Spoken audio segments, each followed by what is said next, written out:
British सरकार ने किन्हें ना छोड़ने की बात की थी? तो याद रखेंगे अली बंधु। बोलो हाँ जी भैया, याद रखेंगे, बिल्कुल याद रखेंगे। बहुत बढ़िया, फ्यूचर माही ने बहुत अच्छा आंसर लिया लिखा है। एकमात्र यहूदी वायसराय है, रीडिंग। देखो भारत में जितने भी वायसराय बने उनमें से एकमात्र यहूदी व्यक्ति है, रीडिंग। बहुत कमाल की बात इन्होंने बताई है, यहूदी थे।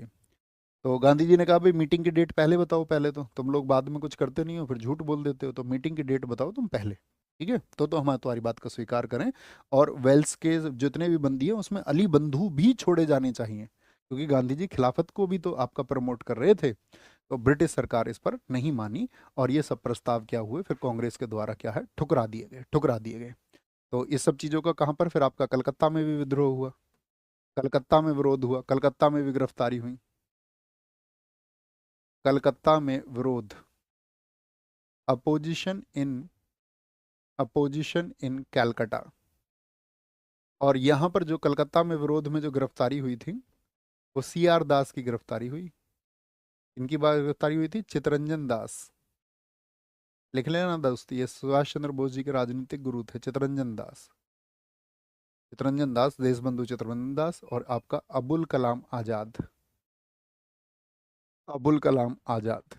ये भी कौन थे, एक बहुत बड़े देश प्रेमी थे। अबुल कलाम आजाद इस भारत देश से, इसके विभाजन के एकदम से अपोज में थे कि विभाजन नहीं होना चाहिए। तो जब कलकत्ता में विद्रोह हुआ तो इनको गिरफ्तार करने का नोटिस गया। अबुल कलाम आजाद को बोला गया कि भाई आप कोर्ट में पेश होइए, है ना, कोर्ट में पेश होना पड़ेगा। उन्होंने बोला नहीं, मैं नहीं होता कोर्ट में पेश, बताओ तुम्हें जो सजा देनी है वो दे दो ना, तुम क्यों पेश होंगे, हमको अपना बचाव पक्ष ही नहीं रखना। तो इनको यहाँ पर 1 वर्ष की सजा हुई थी, 1 वर्ष की सजा, 1 वर्ष की सजा हुई थी, और इन्होंने कोर्ट में पेश होने से मना कर दिया था, इनकार कर दिया था, और 1 वर्ष की सजा सुना दी गई। चित्तरंजन दास, इनको 6 महीने की सजा सुनाई गई थी, 6 महीने की सजा। ठीक है, इसलिए विरोध हो रहा है ये आपका कलकत्ता में कि भाई अंग्रेजों का आपका बहिष्कार करो, इनका अंग्रेजों का बहिष्कार करो। ओके, ये सब घटनाएं 1921 की रही। और 1921 में ही आपका याद रख लेना, कांग्रेस का अहमदाबाद अधिवेशन हुआ था, अहमदाबाद अधिवेशन। तो हमने आपको बताया नागपुर अधिवेशन में क्या किया गया था, पिछले वाले में कौन कौन सी भाषाओं को मान्यता मिली। तो आपको याद होगा जितनी भी हिंदी भाषा है, या जितनी भी आपका आपका जितनी भी आपका स्थानीय भाषाएं हैं, स्थानीय भाषाएं हैं, तो उन सभी भाषाओं को रिकॉग्निशन मिला, स्थानीय भाषाओं को। ठीक है, तो अहमदाबाद अधिवेशन क्या हुआ, यहाँ पर जो अध्यक्ष थे, अध्यक्ष थे, सबसे इंपॉर्टेंट बात आती है, पहली बार ऐसा हुआ, यहाँ पे अध्यक्ष थे हाकिम अजमल खान। तो जब सभी भाषाओं को मान्यता मिल गई आपका 1920 में, तो इन्होंने अपना भाषण उर्दू में दिया था। हाकिम अजमल क्या दिया था इन्होंने, उर्दू में भाषण, speech in Urdu language, speech in Urdu language. यहीं पर आपका खादी को महत्व देने की बात हुई, भाई स्वदेशी बढ़ाना है तो खादी को महत्व देना पड़ेगा। इम्पो क्या बोलोगे, खादी को महत्व, महत्व देने की बात हुई, importance to khadi, importance to khadi. और सभी नेता यहाँ पर, इम्पोर्टेंस टू खादी, और सभी नेता यहाँ पर क्या रहे थे, खादी पहन कर रहे थे, किसको छोड़ करके, जिन्ना को छोड़कर, जिन्ना को छोड़कर। जिन्ना ने यहाँ पर खादी के वस्त्र नहीं पहने थे, खादी के वस्त्र नहीं पहने थे, और खादी को महत्व देने की बात हुई थी। और एक चीज हुई यहाँ पर, सभी ने चरखा चलाया, असहयोग आंदोलन के दौरान सभी ने चरखा चलाया, चरखा, चरखा चलाया, सभी ने चरखा चलाया। क्या बोलेंगे, everybody starting speaking the wheel, everybody, everybody started, started spinning the चरखा, स्पिनिंग द चरखा या स्पिनिंग द व्हील, कुछ भी आप लिख लीजिए, एक ही बात होगी। सभी ने चरखा चलाया, लेकिन कौन चरखा नहीं चलाया यहाँ पर, जिन्ना को छोड़कर, जिन्ना ने चरखा नहीं चलाया गया यहाँ पर। गांधी जी को सर्वाधिकारी घोषित किया गया, गांधी जी सर्वाधिकारी घोषित, गांधी जी को सर्वाधिकारी घोषित कर दिया गया, घोषित कर दिया गया। सर्वाधिकारी घोषित होने का मतलब समझ रहे हैं, क्या बोलेंगे, Gandhi ji declared supreme authority, यानी गांधी जी जो तय करेंगे वही होगा। इस असहयोग में Gandhi ji declared, declared supreme authority, क्योंकि जिनको इस्तीफा देना था, जो गांधी जी के विरोध में थे, वो लोग तो आपका विरोध अपना जताते ही रहते थे।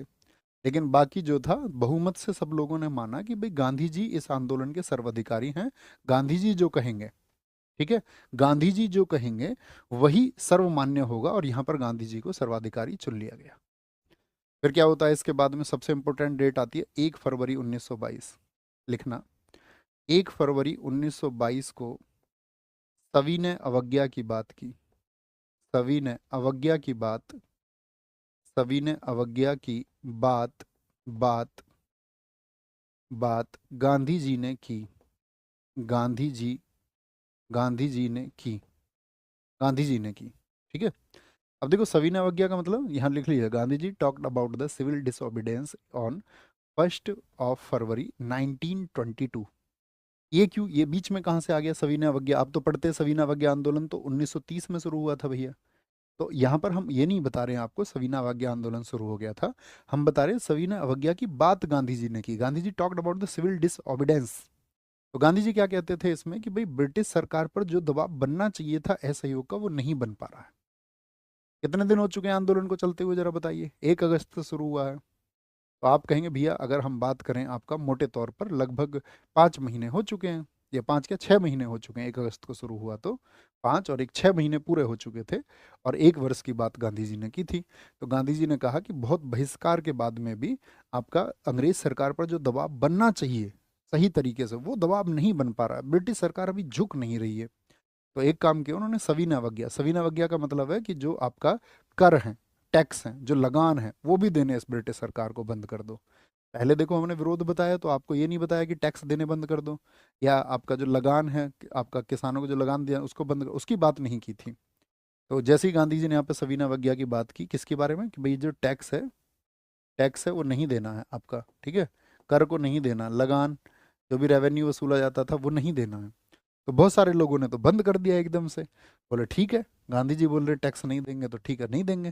गांधी जी ने कहा नहीं नहीं, एकदम से नहीं, ब्रिटिश सरकार को थोड़ा झुकने का मौका तो दो। उन्होंने यहाँ पर ब्रिटिश सरकार को 1 वीक का टाइम दिया कि भैया अगर 1 वीक में तुमने हमारी बात नहीं मानी, असहयोग में जो हमारे प्रस्ताव है उनको तुमने नहीं स्वीकार किया, तो हम क्या करेंगे, एक एक वीक के बाद में टैक्स देना भी बंद कर देंगे, लगान देना भी बंद कर देंगे। बात समझ रहे हैं? बोलो भाई फटाफट से, सारे लोग बोलेंगे फटाफट से। बात समझ गए? तो कितने दिन का टाइम दिया गया, 1 वीक का टाइम दिया गया। 1 वीक का, यानी 1 वीक कब पूरा होगा, 1 वीक कब पूरा होगा, तो 8 फरवरी को पूरा होगा। लेकिन 8 फरवरी से पहले ही आप सबको पता है कि घटना हो गई। 8 फरवरी से पहले, यहां पर याद रख लेना 1 वीक का टाइम लिख लेना, 1 वीक का टाइम। अब सब जगह लोग विद्रोह करते थे ताड़ी की दुकानों पर, आपका जितने विदेशी शराब की दुकान थी, क्योंकि हर चीज का बहिष्कार हो रहा था। और 4 फरवरी, 4 फरवरी 1922 को एक घटना हुई। 1922 को क्या घटना हुई थी, 1922 को चोरी चोरा, चोरी चोरा कांड हो गया, चोरी चोरा इंसिडेंट, चोरी चोरा इंसिडेंट,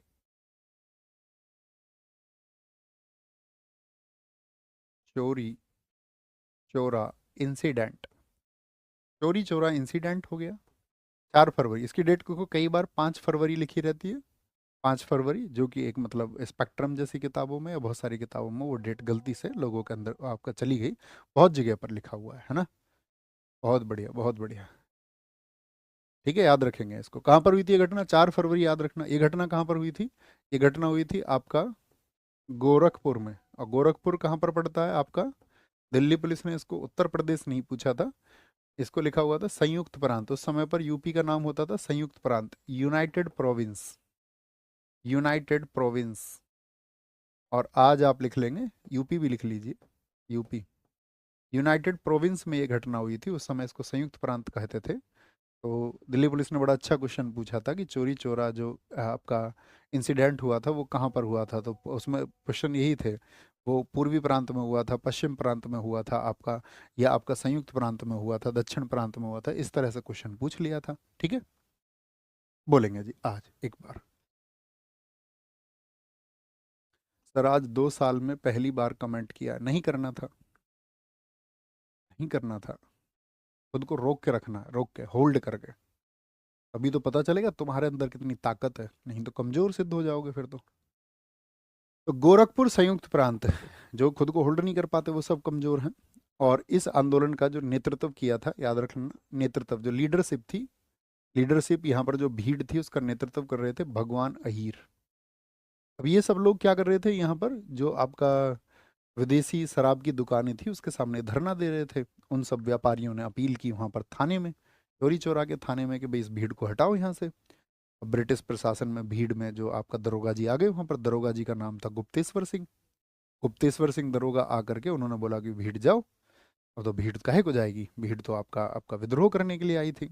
उन्होंने हवा में गोली चलाई, ढिशकियाँ, और अभी तुमको जाना होगा। लेकिन भीड़ फिर भी नहीं गई, तो उन्होंने ऐसे सामने बंदूक करके और गोली चला दी। भीड़ भड़क गई इस बात से। ठीक है, जब एक व्यक्ति को गोली लग गई तो उन्होंने क्या किया कि जो पुलिस वाले थे उन सबको चौकी में बंद कर दिया, चोरी चोरा में, और वहां पर आग लगा दी उन सबको बंद करके। तो वहां पर जो है 22 पुलिसकर्मी जो है जिंदा जला दिए गए चौकी के अंदर। 22 पुलिसकर्मी, क्या बोलोगे इसमें क्या होता? 22 पुलिसकर्मी, 22 पुलिसकर्मी जला दिए गए। हम सब करके बताएं, घटना समझ में आ गई? 22 पुलिसकर्मी जला दिए गए, जला दिए गए। 22 पुलिस मैन वर बर्न्ड आउट। तो इसमें क्या हो गया, अब याद रख लेना, 12 फरवरी 1922 गांधी जी कहाँ पर थे, कौन बता सकता है मुझको? 12 फरवरी 1922 को असहयोग आंदोलन को स्थगित कर दिया गया। असहयोग आंदोलन स्थगित कर दिया गया। कौन बताएगा गांधी जी इस समय पर कहाँ थे?